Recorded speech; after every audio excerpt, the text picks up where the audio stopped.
Noon pa yan, alam na ng lahat. Baka siya lang ang hindi, ang mga pulis. Kaming taga Davao, alam namin si Lagdameo nagdodroga. Kasi kasama namin siya palagi dito sa dyan kay Pedro. Kaya yung sipo ni mag-usap kami, yung sipo ni Lagdameo magtulo yan. Hindi niya alam nagtulo yung sipo niya. Minsan gano'n na lang yan. Alam ni Marcos na siya Lagdameo durugista. Alam ni Lagdameo na durugista. Magkasama yan sila sa hit-hitan. So, another appropriate question would be, yung ito with sincerity. Kayo bang mga military pati police, would you still continue to support a drug addict? Alam ninyo kung pero tanungin mo lang yung Presidential Security Command. Puro military man yan. You did not go far. Yung mga tao ninyo sa military. Hanggang kailan kayo magsuporta ng drug addict na presidente?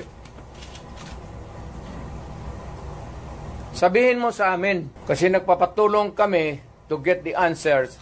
Sana, we cannot get a correct and accurate or true answer from kami ang magtanong. Barado kami ngayon eh. So under the constitutional provision of the right to be heard, kailangan sagutin ninyo yan.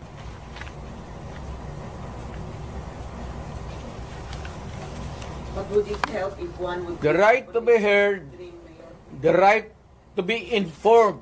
Importante yan.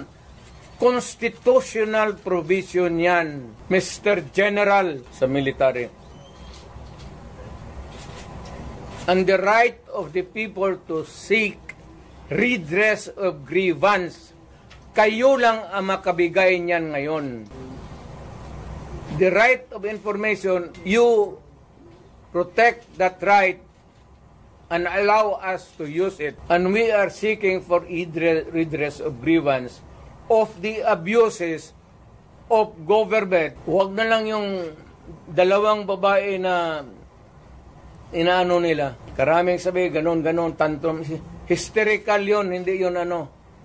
Eh, kung ikaw may kasama ka na worker mo, nag-delirium na, what are you supposed to do?